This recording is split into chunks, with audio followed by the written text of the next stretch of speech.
வணக்கம் சார். வணக்கம். யூஎஸ்ல இருந்து டெய்லியும் புதுசா ஒரு நியூஸ் வரதே இன்னைக்கு நியூ நார்மல் அப்படின்னு ஆயிடுச்சு. அந்த வகையில நேத்து ஃபார்மசூட்டிக்கல் குட்ஸ் மேலலாம் 100% டாரிஃப் அப்படிங்கிற அனௌன்ஸ்மெண்ட் வந்திருக்கு. ஸோ ஓவராலா இதுல என்னெல்லாம் சொல்லியிருக்காங்க, டைரக்டா யாருக்கு இது அஃபெக்ட் ஆக போகுது சார்? பேட்டன்டட் ட்ரக்ஸ்ன்னு சொல்லியிருக்காங்க. ஸோ பேட்டன்டட் ட்ரக்ஸ்னா இப்போ இன்னும் அதாவது ஒரு புதுசாக கண்டுபிடிச்சு அதை இன்னொரு கம்பெனிஸ் காப்பி பண்ணாமல் இருக்கிறதுக்கு பேட்டன்ட் வாங்கியிருப்பாங்க. ஸோ அந்த மாதிரி பேட்டன்ட் வாங்கின ட்ரக்ஸுக்கு தான் இப்போதைக்கு 100% டாரிஃப் சொல்லியிருக்காங்க. அதுவும் உள்நாட்டில் மேனுஃபேக்சரிங் பண்ணோன்ற ஒரு இன்டென்ஷன் அப்படின்றது தான் அண்டர்லைங்காக எப்போ பார்த்தாலும் சொல்லிகிட்டே இருக்காங்க. இது யாருக்கு பாதிப்புன்னு பார்த்தீங்கன்னா, இப்போது நிறைய யூரோப்பியன் கண்ட்ரீஸ்லேருந்து தான் மேக்ஸிமம் புதுசாக பேட்டன்டட் ட்ரக்ஸ் இம்போர்ட் பண்ணுறாங்கன்னா, அந்த நாட்டு கம்பெனிஸ்லாம் யூஎஸில் மேனுஃபேக்சரிங் பண்ணுவாங்களான்னா, இதுக்கப்புறம் ஆரம்பித்து மேனுஃபேக்சர் பண்ணி வர்றதுக்குலாம் டைம் ஆகும். ஸோ அது இப்போது 100% டாரிஃப்னும் போது அது இமீடியட்டாக யூஎஸ் மக்களுக்கு தான் பாதிப்பாக இருக்கும். Indian companies maximum generic drugs தான் மேனுஃபேக்சர் பண்ணுறாங்க. அதாவது பேட்டன்ட் முடிஞ்ச பிறகு அதே ஃபார்முலா யூஸ் பண்ணி இவங்க ஜென்ரிக் மெடிசன்ஸ் கண்டுபிடிக்கலாம். இது உலகளாவே இதுதான் ப்ராசஸ், இது ஃபாலோ பண்ணுறாங்க. ஸோ இந்தியன் கம்பெனிஸ் ஜென்ரிக் ட்ரக்ஸ்னும் போது இந்தியாவுக்கு இப்போதைக்கு ப்ராப்ளம் இல்லை. பட் ஆனால் இந்த ஃபார்மசூட்டிக்கல் இண்டஸ்ட்ரியில் லாஸ்ட் ஒரு 6-7 மந்த்ஸாகவே வருமா, டாரிஃப் வருமா வராதான்ற மாதிரி போயிட்டே இருக்கிறதுனால ஒரு அன்சர்டனிட்டி இருக்குதுன்றது தான் ஒன்று. இப்போ யூஎஸ்ல அவங்களோட மேனுஃபேக்சரிங் பிளான்ட் இருக்கு அப்படின்னா அவங்களுக்கு வரி விலக்கு அப்படின்னு சொல்லியிருக்காங்க. ஸோ இது உண்மையிலே எம்ப்ளாய்மெண்ட் ஜென்ரேட் பண்றதுக்கான ஒரு விஷயமா இருக்குமா சார்? அந்த அவுட்புட் இது கொடுக்குமா? அதை சொல்லி தான் எல்லாமே பண்ணிட்டு இருக்காங்க. இப்போ ஆப்பிளாக இருக்கட்டும், இல்லை எனி கம்பெனி இப்போ யூஎஸ்ல இருந்து எதுக்கு வெளிநாட்டுக்கு போகிறாங்க, சைனாக்கு பர்டிகுலராக இல்லை சவுத் ஈஸ்ட் ஏஷியன் கண்ட்ரீஸோ இந்தியாவுக்கு வராங்கன்னா அவங்களோட ப்ராஃபிட்டபிலிட்டி அதிகமாக இருக்கும். இப்போ யூஎஸ்ல மேனுஃபேக்சர் பண்ணுறதுக்கும் ஒரு இந்தியா மாதிரியான நாட்டிலையோ இல்லை சைனா மாதிரியான நாட்டில் மேனுஃபேக்சர் பண்ணும்போது லேபர் காஸ்ட் கம்மி. அப்போ ஆட்டோமேட்டிக்காக அவங்களோட ப்ராஃபிட் மார்ஜின் அதிகம். பல்காக மேனுஃபேக்சர் பண்ணும்போது இன்னும் காஸ்ட் வைஸ் அவங்களுக்கு சீப்பாக இருக்குது. அப்புறமா இம்போர்ட் பண்ணுறாங்க அப்படின்றது தான்.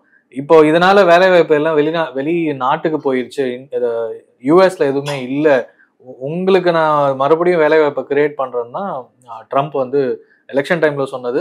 இப்போ அதுக்கு ப்ராப்பராக பண்ணுறாரான்னா தெரியல. இது அடுத்த அவர் இருக்கிற வரைக்கும் இன்னொரு 3 வருஷம் இருக்குது அவர் அப்படின்னும் போது 3 வருஷத்துக்குள்ளே எத்தனை கம்பெனிஸ் மேனுஃபேக்சரிங் ஆரம்பிக்க முடியும்? ஏன்னா இது ஸ்டார்ட் ஃப்ரம் ஸ்க்ராட்ச் ஆரம்பிக்கிற மாதிரி கணக்கு அப்படின்னு தான் எல்லாருமே சொல்கிறாங்க.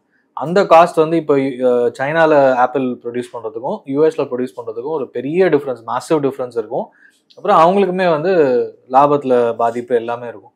ஸோ அதனால் இது ஒரு டெம்பரரி ஒரு 2-3 இயர்ஸ் ஃபெனாமினன்னு பார்க்க போகிறாங்களா, இல்லை இந்த மாதிரி மாற்றி வரும்போது உலகளாவிய நாடுகள், ஏன்னா இது யூஎஸ்க்கு மட்டும் பிரச்சனை இல்லை, இந்த டாரிஃப் இஷ்யூஸ் வரும்போது அந்தந்த நாட்டில் இருக்கிற மேனுஃபேக்சரிங் இப்போ யூரோப்ல இருந்து ஃபுல்லாக இங்கே யூஎஸ்க்கு மாற்றுறாங்க அப்படின்னும் போது இங்கே வெறும் யூஎஸ்க்காக மட்டும் மேனுஃபேக்சர் பண்ணுற மாதிரி வைக்க மாட்டாங்க. ஆட்டோமொபைலாக இருக்கட்டும், எனி மேனுஃபேக்சரிங் அங்கே பண்ணாங்கன்னா அட்லீஸ்ட் ஒரு south east Asian countries, Europe, gulf அப்படின்னு ஒரு செட் ஆஃப் இதுக்கு தான்.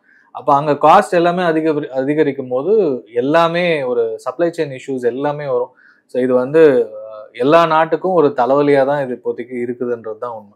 யூஎஸ் எக்கானமி எடுத்துக்கிட்டோம்னா ஆல்ரெடி அவங்களுக்கு அன்எம்ப்ளாய்மெண்ட் கிரைசிஸ் இருக்குன்னு சொல்றாங்க, இன்ஃப்ளேஷனும் ஜாஸ்தியா இருக்கு. இப்போ இந்த மாதிரி டாரிஃப்னால ரொம்ப பேசிக் நீட்ஸான மெடிசின்ஸ் எல்லாம் கூட விலை ஏறதுக்கான வாய்ப்பு இருக்கு. ஸோ அது இன்னும் ஸ்டாக்ஃப்ளேஷனை புஷ் பண்றதுக்கு வாய்ப்பு இருக்கா? யூஎஸ்ல அப்படி நடந்தது அப்படின்னா அது குளோபலியும் அந்த தாக்கம் இருக்குமா? கண்டிப்பாக இருக்கும். ஏன்னா யூஎஸ்ல என்ன பிரச்சனை ஆச்சுனாலும் அது உலகளாவிய மார்க்கெட்டில் பெரிய தாக்கத்தை ஏற்படுத்தும். இதுக்கு முன்னாடி பெரிய பிரச்சனைனா 2008 ரெசெஷன் தான். யூஎஸ்ல ஒரு பேங்க்கு காணாமல் போய் பிரச்சனை ஆனதுனால அந்த ஸ்டாக் மார்க்கெட் விழுந்து அதோட இம்பேக்ட் தான் இந்தியாவிலையும் தெரிஞ்சது, உலகளாவத்துலையும் தெரிஞ்சது. பட் இந்தியாவோட ஸ்டெபிலிட்டி பேங்க்ஸ் நல்லா ஸ்ட்ராங்காக இருந்ததுனால நம்மளால் வித்ஸ்டாண்ட் பண்ண முடிஞ்சது. உள்நாட்டு உற்பத்தி பாதிக்கப்படலை. வெளிநாட்டில் பிரச்சனை, மேக்ரோ கண்டிஷன் சொல்லுவோம் வேர்ல்டு லெவலில். பட் இந்தியாவுக்குள்ள பிரச்சனை இல்லாதனால நம்மளால் சூப்பராக சர்வைவ் பண்ணி அடுத்த லெவலுக்கு வந்துட்டோம்னு சொல்லலாம். இப்போவும் பார்த்தீங்கன்னா அவங்க சொல்கிறது, இப்போ ட்ரம்ப் பண்ணுற விஷயம் எல்லாமே, இப்போ எந்த ஒரு நாட்டுக்கு ஒரு கம்பெனி மேனுஃபேக்சரிங் போகுது அப்படின்னாலும் அங்கே ஒரு ஸ்திரத்தன்மை, அந்த ஸ்டெபிலிட்டி இருக்கணும். அதுக்கப்புறமா அங்கே மார்க்கெட் இருக்கணும். அதுக்கப்புறமா அங்கேருந்து எக்ஸ்போர்ட் பண்ணக்கூடிய இன்சென்டிவ்ஸு, இது மாதிரி எல்லா விஷயங்களும். இப்போ இவர் எல்லாமே தரேன் இங்கே மேனுஃபேக்சர் பண்ணுன்னு சொன்னாலும் அடுத்து என்ன சொல்ல போகிறாரு, சொல்கிறத இவரே ஓவர் ரிட்டர்ன் பண்ணுவார் அப்படின்ற ஒரு நிலையற்ற தன்மை அவரான இமேஜை கிரியேட் பண்ணிடும். அப்படின்னும் போது இப்போ புதுசாக மேனுஃபேக்சரிங் போய் அங்கேயும் செட் பண்ணுவாங்களான்றது கேள்விக்குறி தான். இப்போ எப்படி ஆல்மோஸ்ட் 8-9 மந்த்ஸ் ஆயிடுச்சு ஜனவரியிலேருந்து. இப்போ நிறைய கம்பெனிஸ், அந்த அமேசான், ஆப்பிள், மெட்டா எல்லாமே நான் இவ்வளோ இன்வெஸ்ட்மெண்ட் பண்ணுறேன்னு சொல்லியிருக்காங்க. பட் அதுக்கு வந்து அடுத்த ஸ்டெப் எடுத்து வச்சிருக்காங்களான்னு அந்த நாட்டு ரிப்போர்ட்ஸோ இல்லைன்னா நம்ம அனலைஸ் இன்னும் பண்ணாதான் தெரியும். ஏன்னா அவர் சொன்னதுனால பண்ணிட்டாங்க. பட் இவர் இருக்க போகிறது இன்னொரு 3 இயர்ஸ், மொத்தமாக 4 இயர்ஸ் டேர்ம். ஸோ அதுக்குள்ளே இன்னும் என்னென்ன பண்ண போறாரு அப்படின்றது தான் எல்லாருமே பயந்துட்டு இருக்காங்க. இதுக்கு முன்னாடி டேர்மில் இருக்கும்போது யூஎஸ் சைனாக்கு மட்டும்தான் பிரச்சனை இருந்தது. இப்போ உலகளாவிய மார்க்கெட்டு எல்லா கண்ட்ரிக்குமே வந்து டேரிஃப் இஷ்யூஸ் வந்துட்டு இருக்கு. இப்போ ஃபார்மா மட்டும் இல்லாமல் கிச்சன் கேபினெட் அந்த மாதிரி மற்ற இம்போர்ட்ஸ்க்கும் 50% டேரிஃப். ஏன்னா உள்நாட்டில் வந்து எதுவுமே மேனுஃபேக்சரிங் இல்லைன்னு சொல்கிறாங்க. ஸோ அப்போ அந்த பிரச்சனை இருக்கும்போது அது இன்டைரக்டாக சைனா, ஏன்னா அங்கேருந்து தான் லோ இம்போர்ட் பண்ணுறாங்க. அப்போ அந்த மேனுஃபேக்சரிங் என்ன ஆகும்? இப்போ அந்த மாதிரி நிறைய இஷ்யூஸ் வந்து இன்டைரக்டாக போயிட்டு இருக்கு. அதே மாதிரி இவர் சொன்னதை கரெக்டாக பண்ணுறாருன்னா இப்போ ஒன்று சொல்றது 2-3 வாரம் கழிச்சு மாற்றி பேசுறது, அது நம்ம லாஸ்ட் 6-7 மந்த்ஸாவே அப்படிதான் பார்த்துட்டு இருக்கோம். இப்போ இந்தியாவுக்கு டேரிஃப் போட்டப்போ நம்ம ரஷ்யா கூட ஆயில் ட்ரேட் பண்றது ஒரு பிரச்சனை அப்படின்னு சொன்னாங்க. H1B விசால இஷ்யூஸ் வந்தப்போ கூட இந்தியன்ஸ் தான் நிறைய அதை வந்து யூஸ் பண்றாங்க. ஸோ இந்தியன்ஸ் அட்டாக் பண்றதுக்கு தான் இப்படி ஸ்கீம்ஸ் வருது அப்படிங்கிற மாதிரியும் சொன்னாங்க.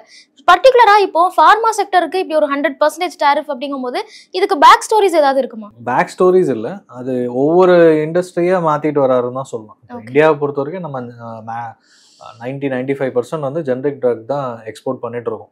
ஸோ அதனால இன்னொன்று, இந்த இந்தியன் மெடிசன் ஜென்ரிக் மெடிசனை கட் பண்ணுறாங்க, டேரிஃப் போட்டாங்கன்னா அது வந்து கண்டிப்பாக அங்கே இருக்கிற மக்களுக்கு தான் பாதிப்பு. அதுவும் அந்த ஹெல்த் கேர் சிஸ்டம் அவங்களுக்கு கொடுக்குற மெடிசன்ஸ் எல்லாமே ஆல்மோஸ்ட் எல்லாமே ஜென்ரிக் மெடிசன்ஸ் தான். அந்த காஸ்ட் அடி வாங்கும் போது ஆட்டோமேட்டிக்காக கவர்மெண்ட்டுக்கும் இன்டைரக்டாக காஸ்ட்டு, அது ப்ரீமியம் கட்டுறவங்களுக்கும் அடி வாங்கும். ஸோ இதனால தான் ஆரம்பத்துலேருந்து ஜனவரியிலேருந்து இவர் வந்ததுலேருந்து இன்னைய வரைக்கும் ஜென்ரிக் மெடிசனில் கை வைக்கல. மற்ற எல்லா இதுலேயும் வந்து அவர் கை வச்சு டேரிஃப் அது இதுன்னு மாற்றி மாற்றி பேசிகிட்டு இருக்காங்க. ஸோ அதே மாதிரி இந்த 100% பேட்டன்ட் ட்ரக்கும் வந்து அப்போசிஷன் வந்துச்சுன்னா, ஐ மீன் மக்கள்கிட்ட இருந்து எல்லாருக்கிட்ட இருந்தும் கண்டிப்பாக ரிவர்ஸ் பண்ணக்கூடிய வாய்ப்பு இருக்குது. 100% டேரிஃப்னும் போது இப்போ ₹100 வைக்கிறது ₹200 உடனே ஆச்சுன்னா, அதுவும் பேட்டன்ட் வாங்குறாங்கன்னா கண்டிப்பாக ஒரு டயபிட்டிஸ்க்கோ கேன்சருக்கோ அந்த மாதிரி ட்ரக்ஸ் காஸ்ட் அதிகமாகும் போது அது மக்களுக்கு தான் இன்னும் பெரிய பிரச்சனையாக இருக்கும். ஸோ அது கண்டிப்பாக இதுவும் வந்து ரிவர்ஸ் ஆகுது. H1Bயும் வந்து முதல்ல சொன்னாங்க, அடுத்த நாள் நம்ம எழுந்து பார்க்கும்போது வந்து இது நியூ அப்ளிகன்ஸ்க்கு மட்டும்தான் அப்படின்னு சொல்லிட்டாங்க. இப்போ இதனால் என்ன ஆகும்னா, இங்கேருந்து யூஎஸ் போய் வேலை செய்கிறது போய் ஆஃப்ஷோர் எல்லா ப்ராஜெக்ட்ஸும் இந்தியாவுக்கு மூவ் ஆகிற பாசிபிலிட்டி உண்டு. அப்போ நம்ம யூஎஸ்க்கு போய் தான் வேலை செய்யணும் அப்படின்றத தாண்டி இங்கே வந்து யூஎஸ் மக்கள் இங்கே வராங்களோ இல்லை நம்ம இங்கேயே வந்து ஜிசிசி குளோபல் ஆப்ரேஷன்ஸ் வந்து இந்தியாவில் அதிகமாகிட்டு இருக்கு. அதுவுமே இந்த மாதிரி இஷ்யூஸ் வந்தது லாஸ்ட் 2 இயர்ஸில் வந்து நிறைய எக்ஸ்போர்ட்ஸ் இந்தியாவுக்கு இதனால வந்துருச்சு. அப்போது இது வந்து பொறுமையாக தான் அதோட இம்பாக்ட் தெரிய ஆரம்பிக்கும் எதுவாக இருந்தாலும். பட் ஃபார்மாவை பொறுத்த வரைக்கும் இந்த இம்பாக்ட் வந்து 100% பேட்டன்ட் ட்ரக் வந்து யூஎஸ் மக்களுக்கு தான் இருக்கும். அது மேபி போக போக நமக்கே தெரியும் இன்னொரு 1 வீக்ல வருஷம். இந்தியாவுக்கு இந்த டேரிஃப்னால பெருசா பாதிப்பு இல்லை அப்படின்னு பாக்குறோம். ஆனா இந்திய பங்கு சந்தையில இந்தியாவில் இருக்கிற ஒரு டாப் ஃபார்மா கம்பெனிஸ் எடுத்து பார்த்தோம்னா அவங்களோட ஷேர்ஸ் இன்னைக்கு டவுன்ஃபால்ல தான் இருந்திருக்கு. ஒட்டுமொத்தமா மார்க்கெட்டே இன்னைக்கு கொஞ்சம் டவுன் ட்ரெண்ட்ல தான் இருந்திருக்கு. ஸோ இதை எப்படி எடுத்துக்கிறது சார்? இது ஒரு நீ ஜர்க் ரியாக்ஷன் அப்படின்னு எடுத்துக்கலாமா, இல்லை அந்த நியூஸ்க்கு தான் மார்க்கெட் ரியாக்ட் பண்ணுதா சார்? என்னன்னா ஒரு அன்சர்டனிட்டி. இது அகெயின் மார்க்கெட்டுக்கு தேவை ஸ்டெபிலிட்டின்னு சொன்னோம். இப்போ சென்ட்ரல் கவர்மெண்ட் நம்ம இதுலேயே பார்த்தீங்கன்னா இதுக்கு முன்னாடி யூபிஐ செகண்ட் டேர்மில் எப்போ கவிழும் அப்படின்ற நிலைமையில் இருந்ததுன்னா கண்டிப்பாக அது வந்து மார்க்கெட் வந்து என்னதான் கம்பெனிஸ் ஏர்னிங்ஸ் கொடுத்தாலும் எல்லாமே இருந்தாலும் ப்ராஜெக்ட்ஸ் இருந்தாலும் கவர்மெண்ட் விழுந்துரும், இல்லை அப்போசிஷன் வந்து ஸ்ட்ராங்காக இருக்காங்க, இல்லைனா கூட்டணி கட்சிகள் டிமாண்ட் பண்ணுறாங்கன்னா அது ஒரு பிரச்சனை. இப்போ பார்த்தீங்கன்னா சென்ட்ரல் கவர்மெண்ட் ஸ்டேபிளாக இருக்காங்க, பாலிசிஸ் வருது, ரிஃபார்ம்ஸ் கொண்டு வராங்க, இது எல்லாமே பாசிட்டிவாக இருந்தாலும் மேக்ரோ கண்டிஷன் அன்சர்டைனாக இருக்குது. ஏன்னா Indian drug companies pharma companies எல்லாமே யூஎஸ் தான் மேஜர் மார்க்கெட். 50%லேருந்து 80-90% வரைக்கும் எக்ஸ்போர்ட் பண்ணுற கம்பெனிஸ். அப்போ ஜென்ரிக் மெடிசன்ஸில் வந்து இது வரைக்கும் பண்ணலை. பட் ஆனால் இவர் பண்ணுறதை பார்த்தா ஃபியூச்சரில் என்ன வேணால் பண்ணலாம் அப்படின்னும் போது ஒரு அன்சர்டனிட்டி. இப்போ நம்பி அந்த கம்பெனியை நான் வாங்குவேனா அப்படின்னா, ஸ்டாக் மார்க்கெட்டை பொறுத்த வரைக்கும் ஏர்னிங்ஸ் க்ரோ ஆனால் தான் ஸ்டாக் ப்ரைஸ் க்ரோ ஆகும்.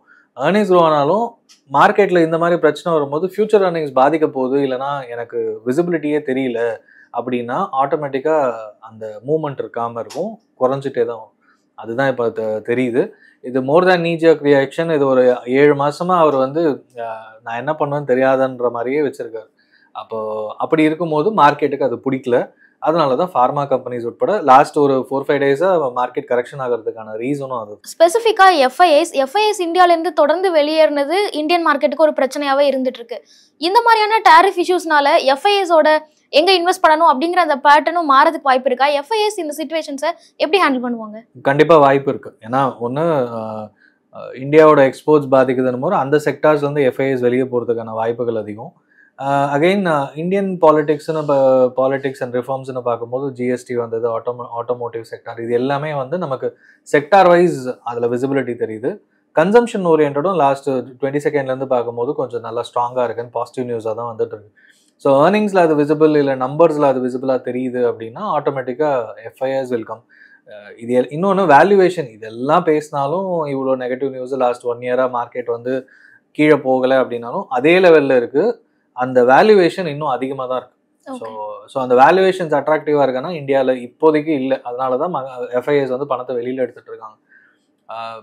கம்பேர்ட் டு சைனா, லாஸ்ட் 1 இயரில் சைனா வந்து ஐ திங்க் 40-50% ரிட்டர்ன்ஸ் கொடுத்துருக்கு. ஏன்னா இன்னுமுமே மார்க்கெட் டு ஜிடிபி ரேஷியோ சைனாவில் வந்து 60-70 தான் இருக்குது. இந்தியா வந்து 130-140 கிட்ட, யூஎஸ் வந்து அதோட டபுள் கிட்டத்தட்ட. ஸோ அப்படி பார்க்கும்போது சைனா இன்னும் அண்டர் வேல்யூட். ஸோ எஃப்ஐஎஸ் இங்கேருந்து பணம் எடுத்து சைனால போகிறதுக்கான வாய்ப்புகள் ரொம்பவே அதிகம். யூஎஸ் கிட்ட இருந்து சைனாக்கும் பிரச்சனை வருது, இந்தியாவுக்கும் பிரச்சனை வருது. சைனாவோட மார்க்கெட் பாசிட்டிவா இருக்கு, இந்தியாவோட மார்க்கெட் வந்து நெகட்டிவா இருக்கு. நெகட்டிவ்ல இருந்து மேல பாசிட்டிவ் ட்ரெண்ட் போறதுக்கான பாசிபிலிட்டிஸும் பெருசா தெரியற மாதிரி இல்ல. இதுக்கு என்ன ரீசனா இருக்கும் சார்?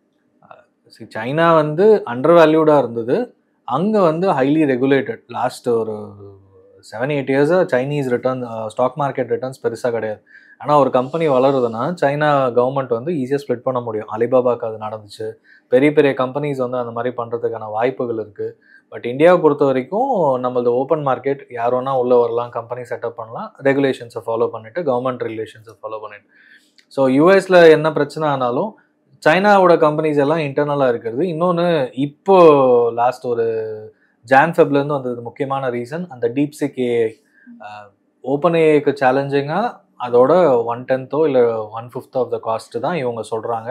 அண்ட் அது எல்லாமே அதை பேஸ் பண்ணி அவங்க பண்ணுற ஹியூமனாய்டாக இருக்கட்டும், சிப்பாக இருக்கட்டும், எல்லாமே வந்து அட்வான்ஸாக நெக்ஸ்ட் லெவலுக்கு போகிறதுக்கு நிறைய பணம் செலவு பண்ணிட்டு இருக்காங்க. ஸோ இதெல்லாம் பார்க்கும்போது சைனீஸ் மார்க்கெட் வந்து இப்போ அட்ராக்டிவாக தெரியுது. ஹைலி ரெகுலேட்டட் இருந்தாலும் இந்தியாவை கம்பேர் பண்ணும்போது உலகளவில் பார்க்கும்போது அந்த நம்பர்ஸ்ன்னு பார்த்து இன்வெஸ்ட்மெண்ட் பண்ணுற எஃப்ஐஎஸாக இருக்கட்டும், எல்லாருக்குமே வந்து சைனா வந்து கொஞ்சம் அட்ராக்டிவ். அண்ட் இப்போ H1Bக்கு ஆல்மோஸ்ட் ஈக்குவலாக விசான்னு இப்போ சைனா சொல்லியிருக்காங்க. இதுவுமே வந்து இது வரைக்கும் அவங்க பெருசாக ஓப்பன் அப் ஆகலைன்னு எல்லாருக்குமே தெரியும். இப்போது உலகத்தில் இருக்க எல்லா யூத் அண்ட் டேலண்ட்டை சைனாக்கு அட்ராக்ட் பண்ணணும் அப்படின்னு சொல்லி இந்த விசா அறிமுகப்படுத்தியிருக்காங்க. அண்ட் அவங்களோட விசா எக்ஸம்ஷன்ஸும் கிட்டத்தட்ட 75 கண்ட்ரீஸ்க்கு ஒப்பந்தம் போட்டு உள்நாட்டு உள்ள வர மக்களோட எண்ணிக்கையும் அதிகரிச்சிருக்கு லாஸ்ட் 6 months. ஸோ இதெல்லாம் பார்க்கும்போது க்ளோஸ்டு மார்க்கெட்டாக இருந்தே சைனா இந்த அளவுக்கு டெவலப் ஆயிருக்கு. இன்னும் ஓப்பன் அப் பண்ணும்போது ஹைலி பாப்புலேட்டட் மார்க்கெட் இருக்குது, அங்கேயும் வந்து நிறைய ஸ்டெப்ஸ் எடுக்கிறாங்க அப்படின்ட்டு ரிஃபார்ம்ஸ் ஏதோ பண்ணுறாங்கன்னு தெரியும் போது கண்டிப்பாக மார்க்கெட் ஏறுறதுக்கு வாய்ப்பு இருக்குது. இப்போவுமே இந்தியன் மியூச்சுவல் ஃபண்ட் இண்டஸ்ட்ரீஸில் யாரெல்லாம் சைனா ஓரியன்டாக எம்எஃப்ஸ் வச்சுருக்காங்களோ அவங்களுக்கு வந்து பாசிட்டிவாக போட சொல்லி, பாசிட்டிவாக சைனா இருக்கலாம் நெக்ஸ்ட் ஒரு 6 months to 1 year. ஸோ யாரெல்லாம் ஹை ரிஸ்க் எடுக்க ரெடியாக இருக்கீங்களோ, ஏன்னா இட் கேன் கோ அப், திருப்பி வரும், அப்போ வந்து இந்த பாசிட்டிவ் ரிட்டர்ன்ஸ் எடுத்துக்கிறதுக்கு ரெடியாக இருக்கீங்கன்னா போகலாம் அப்படின்னு சொல்லியிருக்காங்க. இந்தியன் மார்க்கெட் மட்டும் தனியாக எடுத்துக்கிட்டோன்னா ஒரு சைடு யூஎஸ்லேருந்து எக்ஸ்டர்னல் ப்ரெஷர்ஸ் வந்துட்டு இருக்கு, இன்னொரு சைடு இங்கே ஜிஎஸ்டி ரீஃபார்ம் இருக்கு, டேக்ஸில் நிறைய ஸ்லாப்ஸ் எல்லாம் மாற்றிருக்காங்க. ஸோ யூஎஸ்லேருந்து வர ப்ரெஷரை என்னதான் இந்தியன் கவர்மெண்ட் ரீஃபார்ம்ஸ் எல்லாம் கொண்டு வந்தாலும் கூட ரெண்டுத்தையும் பேலன்ஸ் பண்ண முடியலையா சார்? அதனால தான் மார்க்கெட்டால் திருப்பியும் ஒரு நல்ல அப் ட்ரெண்ட் பார்க்க முடியலையா? இது ரெண்டுமே தனித்தனி விஷயம்.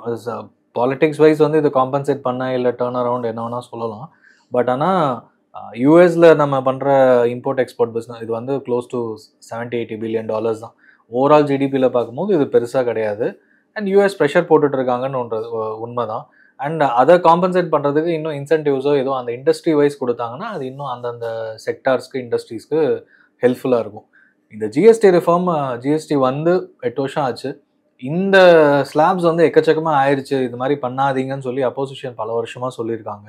ஐ மீன் ஸ்டார்டிங்லேருந்து சிதம்பரம் சொல்லியிருக்காரு, அது இல்லாமல் நிறைய எக்கனாமிஸ்ட்டும் பேசியிருக்காங்க. ஸோ இது long pending or long waiting. But nevertheless இப்போ ஒரு ட்ரிகர் வரணும் அப்படின்னா, ஏன்னா கவர்மெண்ட் கேபெக்ஸ் வந்து நிறைய ஸ்பெண்டிங் பண்ணி பார்த்தாங்க, ஆனாலும் ப்ரைவேட் ஸ்பெண்டிங் உள்ளே வரல. யூஸ்வலாக க்ரோத் எப்போ நடக்கும்னா கவர்மெண்ட் ஸ்பெண்டிங்கும் இருக்கும், ப்ரைவேட் ஸ்பெண்டிங்கும் இருக்கும், ரிஃபார்ம்ஸும் சைடில் நடந்துக்கிட்டே இருக்கும். அப்போ வந்து புது கம்பெனிஸ் க்ரோ ஆகிறது, எக்ஸ்போர்ட்டு எல்லாமே நடக்கும். பட் இப்போ வந்து கவர்மெண்ட் ஸ்பெண்டிங் மட்டும்தான். அது நடுவில் கோவிட் வந்துருச்சு, ஜிஎஸ்டி, அப்புறம் டிமானடைசேஷன், ஜிஎஸ்டி, கோவிட் வந்ததுனால அது ஒரு 2-3 இயர்ஸ் போச்சு. ஸோ டைம் பீரியட் ஆக ஆக ஏதாவது பிக்கப் ஆகுமானா ஆகாமல் வெயிட் பண்ணதுனால, ஸோ ப்ராபப்ளி கவர்மெண்ட் வந்து அட்லீஸ்ட் நெக்ஸ்ட் ட்ரிகர் நடக்குமா அப்படின்ற ஒரு எதிர்பார்ப்பில் தான் இது பண்ணியிருக்காங்க. இது மட்டும் பத்தாதுன்றது தான் சொல்கிறாங்க. ஏன்னா இது சொல்கிறது கவர்மெண்டோட எக்ஸ்பெக்டேஷன் கன்சம்ஷன் பிக்கப் ஆகிடும், இது பிக்கப் ஆச்சுன்னா எக்கனாமி பிக்கப் ஆகும்னு. பட் இதை தாண்டி இன்னும் நிறைய ரிஃபார்ம்ஸ் எதிர்பார்த்துட்டு தான் இருக்காங்க எல்லாருமே. ஸோ பாசிபிளி யூஎஸோட டேரிஃப் இஷ்யூஸ் இந்த மாதிரி போயிட்டே இருக்கும். செக்டரல் வைஸ் ஆல்ரெடி ஆட்டோமோட்டிவ் பிரச்சனை ஆச்சு. இப்போ கன்சம்ஷன் வந்ததுனால அது ஆஃப்செட் ஆகிற மாதிரி, ஏன்னா டொமஸ்டிக்கில் பிக்கப் ஆகும் அப்படின்னு எதிர்பார்க்குறாங்க. இப்போ சொன்ன ஃபார்மாவும் இப்போதைக்கு பிரச்சனை இல்லை. ஸோ கம்பெனியோட ஏர்னிங்ஸ் பிக்கப் ஆகுது, கன்சம்ஷன் இன்க்ரீஸ் ஆகுதுன்னா ஆட்டோமேட்டிக்காக எல்லாமே நடக்கும். ஸோ மக்கள்கிட்ட பணம் இருந்தால் தான் கன்சம்ஷன். ஸோ இந்தியாவோட மார்க்கெட்டை கன்சம்ஷன் மார்க்கெட்டாக மாற்ற முடியுமானா இது பண்ணது மூலமாக எவ்வளோ வரும்ன்றது maybe next quarter results December வரைக்கும் வெயிட் பண்ணாலே நமக்கு தெரியும். Festive season. ஸோ ஹோப்ஃபுல்லி இதனால் எக்ஸ்ட்ரா செலவு பண்ணுறாங்களான்னு பார்ப்போம். யூஎஸோட டேரிஃப் இஷ்யூஸ் இந்தியாவில் என்ன மாதிரியான இம்பேக்ட்லாம் இருக்குது அப்படிங்கிறது இவ்வளோ நேரம் பேசணும். ஃபைனலாக இது இந்தியாவில் இருக்கிற ஒரு ரீட்டைல் இன்வெஸ்டர் இந்த ஒரு சினாரியோவை எப்படி ஹேண்டில் பண்ணணும், அவங்க இன்வெஸ்ட்மெண்ட்ஸை எப்படி பிளான் பண்ணும் சார்? எஸ்ஐபி போடுறீங்கன்னா கண்டினியூ பண்ணுங்க. லாஸ்ட் 1 இயர் 0 ரிட்டர்ன்ஸ் ஒரு நெகட்டிவ் ரிட்டர்ன்ஸ் தான் கண்டிப்பாக. ஸோ அதனால லாஸ்ட் 1 இயர் மட்டும் பார்க்காதீங்க. நெக்ஸ்ட்டு 1 or 2 இயர்ஸ் வந்து இதே மாதிரி ஒரட்டையில் தான் இருக்கும். ஸோ அதனால் உங்களோட எஸ்ஐபி வந்து லாங் டேர்ம் பசங்களோட எஜுகேஷனுக்கோ கல்யாணத்துக்கோ இல்லை ரிட்டையர்மெண்ட்னு ஸ்டார்ட் பண்ணிங்கன்னா நெக்ஸ்ட்டு 2-3 இயர்ஸ் வந்து ரிட்டர்ன்ஸ் எக்ஸ்பெக்டேஷன் பெருசாக இல்லாமல் கண்டினியூ பண்ணுங்கள். ஏன்னா ஸ்டாக் மார்க்கெட் பொறுத்த வரைக்கும் இந்த மாதிரி அப்ஸ் அண்ட் டவுன்ஸ் வரும், இஷ்யூஸ் இருக்கும். ஒரு இஷ்யூ நெகட்டிவாக இருக்கும்போது எல்லா நெகட்டிவ் நியூஸையும் ஹைலைட் பண்ணுவாங்க. பாசிட்டிவாக ஏறும்போது இருக்கிற எல்லா நியூஸுமே அது எது நெகட்டிவாக சொன்னாங்களோ அது பாசிட்டிவாக மாறிடும் ஸ்டாக் மார்க்கெட் பொறுத்த வரைக்கும். ஸோ அதனால் மார்க்கெட்டை பார்த்து நான் இன்வெஸ்ட்மெண்ட் ஸ்டார்ட் பண்ணுறேன் இல்லை வெயிட் பண்ணுறேன் ஹோல்ட் பண்ணுறேன்றது இல்லாமல் இன்வெஸ்ட்மெண்ட்டை கண்டினியூ பண்ணுங்கள். ஸ்டாக் இன்வெஸ்ட்மெண்ட் பண்ணியிருக்கீங்கன்னா வெயிட் பண்ணுறது நல்லது. அண்ட் வேல்யூவேஷன் எது நல்லா இருக்கோ அதில் மட்டும் ஸ்டாக்ஸ் பர்டிகுலராக இன்வெஸ்ட்மெண்ட் பண்ணலாம். மற்றபடி ஜென்ரல் பேசிக்ஸ் வந்து as usual SIP continue, stocks வந்து ஸ்பெசிஃபிக்காக பாட்டம் பிக்கப் மட்டும் பண்ணுங்கள். சேவிங்ஸ் அண்ட் இன்வெஸ்ட்மெண்ட்ஸ் வந்து ஆஸ் யூஷுவல் மற்ற பர்சனல் ஃபினான்ஸ் டாபிக்ஸில் பேசுகிற மாதிரி அதை ஃபாலோ பண்ணிட்டு இருக்கிறது நல்லதுன்னு சொல்லி. Thank you sir, thank you so much. மேலும் ஈடி தமிழ் சேனல்ல வரப்போகும் பிசினஸ் மற்றும் அது ரிலேட்டடான வீடியோவை பார்க்க உடனே கீழே இருக்க சப்ஸ்கிரைப் பட்டனை கிளிக் பண்ணுங்க.